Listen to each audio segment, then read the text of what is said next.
Most people associate Christmas with warmth, blinking lights, and the comfort of family gatherings. It is supposed to be a time of absolute peace, a sanctuary from the harshness of the outside world. But on Christmas Eve in Tucson, Arizona, a man was hunted, cornered, and executed inside a hotel. This didn't happen in a dark alleyway. It wasn't a secret crime hidden in the shadows. It happened indoors, not in secret, not quietly, but in front of witnesses who watched in frozen terror. And according to staff and guests, he never left the building. If you ever walk past the Hotel Congress, a historic brick hotel standing quietly in downtown Tucson, you'll see string lights, decorated windows, and a place that looks festive and harmless. It looks like the perfect postcard for a holiday vacation. But on Christmas Eve of 1916, this hotel became the stage for one of the most violent and personal killings in American history. A murder carried out by a man who would later become a legend of the Wild West. A killing that happened steps from where guests still sleep today. Tonight, we are telling the story of what happened here that night, why this place never felt the same again, and why staff still refuse to enter certain rooms alone, especially in December. If you value your sleep, don't book this place. Chapter 1. The Hotel Before the Blood. The Hotel Congress opened in 1919, but the building itself was already tied to violence long before it became a hotel. In the early 1900s, the structure housed saloons, gambling rooms, and lodging for travelers moving through the American Southwest, a region still marked by lawlessness, grudges, and unfinished feuds. This wasn't a place for tourists. It was a shelter for drifters, cowboys, and men running from their pasts. Tucson at the time was a frontier city where disputes were rarely settled peacefully in a courtroom. It was a place where arguments were settled with iron and lead. And one feud, in particular, was about to end here on Christmas Eve. It was a rivalry that had been simmering for months, waiting for the perfect moment to explode. Chapter 2. The Men Who Brought Death Inside. On the 24th of December 1916, Frank Stillwell checked into the building. Stillwell was not an ordinary guest looking for rest. He was a known outlaw tied to violent confrontations and revenge killings that plagued the territory. He moved with the nervous energy of a man who knew he was being hunted. He was also a man with enemies, including Wyatt Earp, one of the most famous lawmen in American history. Earlier that year, Wyatt Earp's brother had been murdered in cold blood. Stillwell was believed to be involved in the assassination. On Christmas Eve, witnesses reported tension in the building. Voices were raised in the corridors.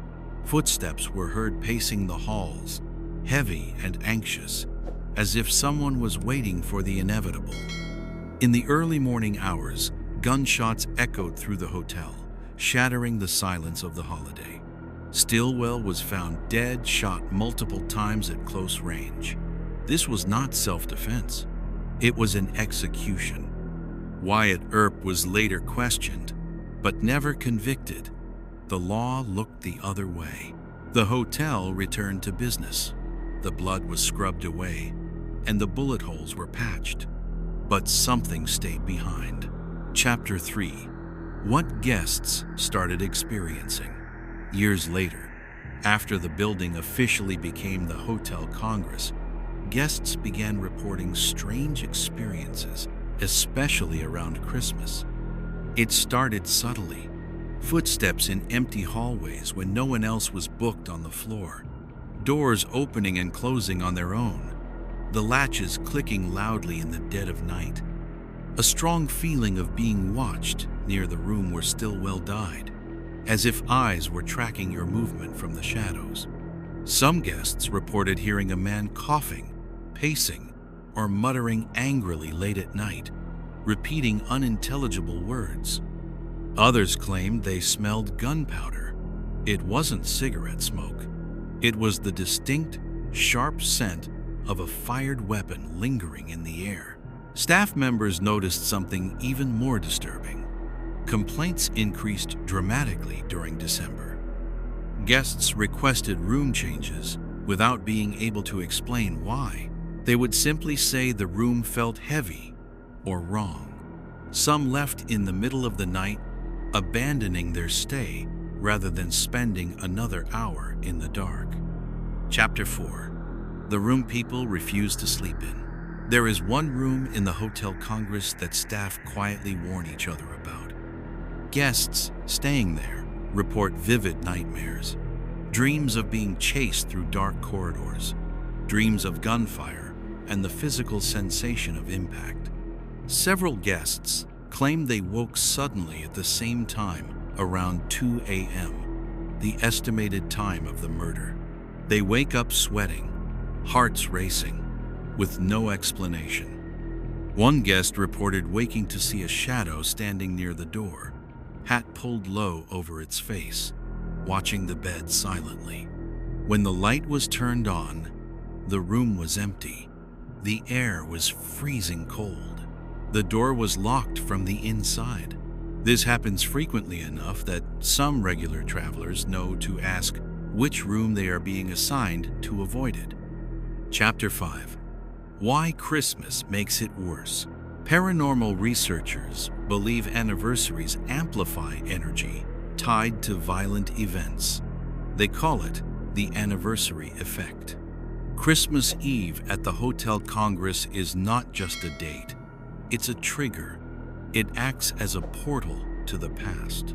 Staff report more unexplained activity during late December than any other time of year.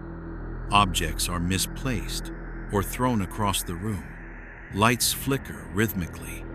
Guests complain of pressure in their chest, fear, or unease without knowing why. The festive decorations seem to clash with the dark energy rising from the floorboards. Some believe Stillwell's death was fueled by betrayal and unfinished revenge emotions that never resolved. He died terrified, and that terror soaked into the walls. Christmas did not bring peace here. It sealed the violence into the walls forever. Chapter 6. Is it paranormal or psychological? Skeptics argue the hauntings are psychological. Guests know the story, so they imagine the fear. They say the mind plays tricks in old buildings, but staff point out something important. Many guests experience these events before learning the hotel's history. They are tourists just passing through, unaware of the legend. They feel the fear first. They learn the reason later. They report the smell of gunpowder and the man in the hat before anyone tells them about the murder. That pattern is difficult to explain with simple psychology. Chapter 7. The Hotel Today. Today, the Hotel Congress is still operating. It is a busy landmark in Tucson. Guests sleep where blood was spilled. Christmas decorations hang where gunshots once echoed. People celebrate in the lobby where a man took his last breath. Most guests leave without incident. They enjoy the history and the charm, but some don't. And those who experience something here often describe the same thing: a presence that feels angry, restless, unfinished. It's the feeling of walking into a room moments after a violent fight has ended, but the aggression is still hanging in the air. The Hotel Congress is not just a historic building. It is a reminder that some places do not forget violence, especially when it happens on a night meant for peace. The contrast between the holiday spirit and the brutality of the execution created a scar that time hasn't healed. If you ever visit Tucson during Christmas, don't linger in the hallways after midnight. Don't ignore footsteps behind you. And don't assume holiday lights mean safety. Some guests check in and never truly check out. If you value your sleep, don't book this place.